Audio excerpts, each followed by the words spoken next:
Bonjour à toutes et à tous, dans cette vidéo je vais vous expliquer étape par étape comment mettre en place votre environnement de développement pour pouvoir coder votre Raspberry Pi Pico en C ou en C++ avec Visual Studio sous Windows. Étape par étape je vais vous décrire comment installer chacun des outils et ensuite je vous montrerai comment téléverser votre code dans votre Raspberry Pi Pico avec un code basique qui fait clignoter la LED présente directement sur le Raspberry Pi Pico.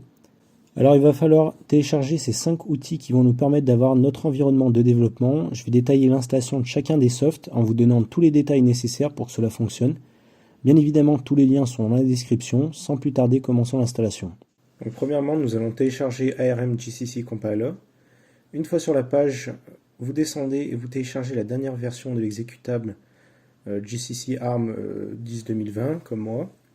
Vous lancez l'installation. Vous acceptez les conditions et lancez l'installation.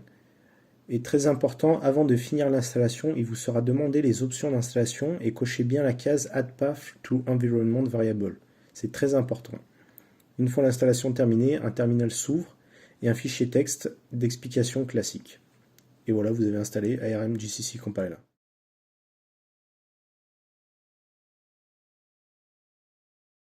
Ensuite, passons à CMake. Donc vous descendez un peu sur la page web et sélectionnez la version en format d'installation .msi.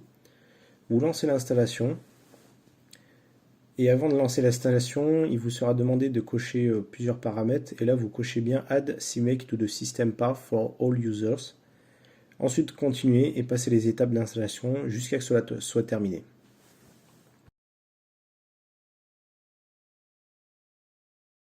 Maintenant, nous allons installer BuildTools for Visual Studio 2019. Alors, vous descendez un peu, cliquez sur l'onglet Outils de Build for Visual Studio 2019 et à la toute fin, téléchargez BuildTools for Visual Studio 2019.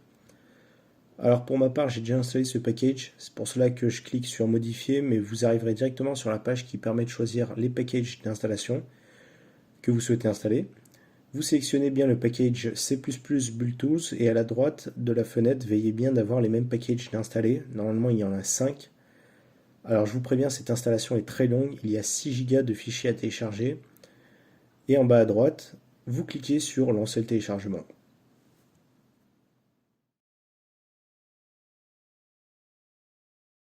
Donc maintenant, nous allons passer à Python. Donc, cliquez sur la version exécutable d'installation de Python 3.9. Vous lancez l'installation, customiser, cliquez bien sur Customize Installation. Vous cochez tous les choix possibles. Vous vérifiez bien que la case Add Python to Environment Variables est cochée et vous faites installer.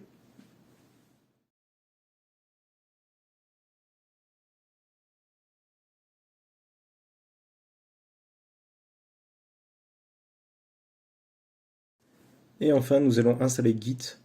Vous sélectionnez la version qui vous convient. Pour ma part, la version 64 bits Windows Installer va bien. Une fois dans le menu d'installation, vous faites suivant jusqu'à arriver dans le menu Choosing the Default Edit Used by Git et sélectionnez l'option Notepad++. Ça nous sera utile par la suite. Ensuite, vous faites suivant jusqu'à arriver dans le menu Configuring the Line Ending Conversions et vous sélectionnez Checkout as ES, Commit as ES.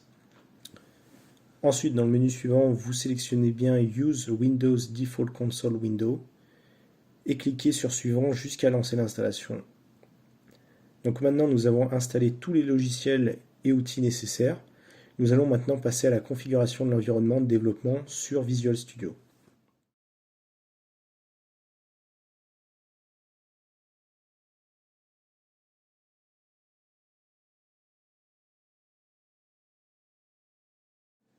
Nous allons maintenant installer le SDK du Raspberry Pi Pico en C++ ainsi que des codes exemples. Pour ce faire, ouvrez votre CMD et vous allez dans le fichier où vous allez mettre vos codes pour programmer votre Raspberry Pi.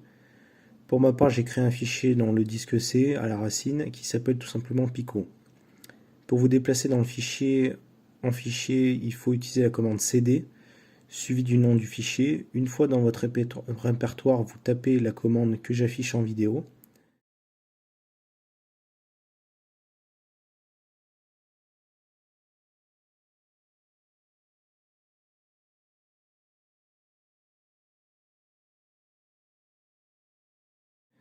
Ensuite, allez dans le fichier du SDK et nous allons initialiser les variables.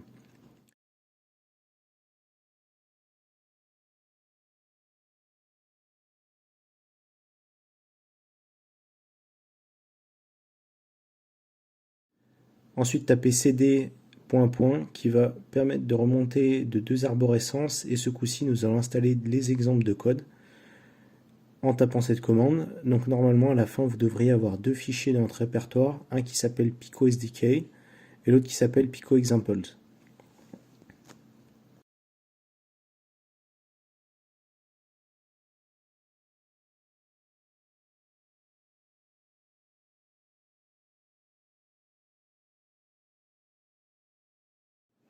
Nous allons maintenant configurer Visual Studio Code. Alors ouvrez votre barre Windows et tapez Developer Command Prompt for VS 2019, qui est un terminal qui ressemble au CMD mais qui ne l'est pas. Et tapez Code, ça va vous permettre d'ouvrir Visual Studio. Faites très attention, si vous ouvrez Visual Studio sans passer par Developer Command Prompt, cela ne fonctionnera pas. Une fois dans Visual Studio, vous cliquez sur le logo en forme de brique qui va nous permettre d'installer l'extension CMake Tools.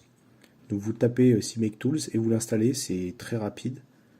Ensuite, vous allez dans Settings et dans la section Extensions, sélectionnez CMake Tools et vous descendez pour trouver le paramètre CMake Configure Environment et vous faites Add Item et dans Item, tapez Pico SDK Path comme je suis en train de le faire. Et dans Value, vous mettez .. Pico SDK. Ensuite, dans CMake Generators, vous tapez bien nmake makefiles. Faites très attention aux majuscules. Et puis voilà, c'est configuré. Maintenant, nous allons vérifier si tout fonctionne correctement en compilant les projets exemples que nous avons téléchargés auparavant.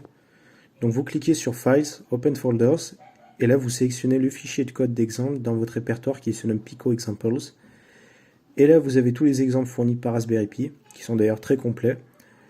Nous allons lancer la compilation. Avant, il faut spécifier le compiler. Il faut sélectionner GCC for ARM Compiler. Et vous cliquez sur le petit engrenage qui est écrit version, et normalement, la compilation est lancée. Alors là, j'ai lancé la compilation de tous les exemples, ce qui va prendre bien 10 minutes. Donc ne vous étonnez pas que cela prenne autant de temps.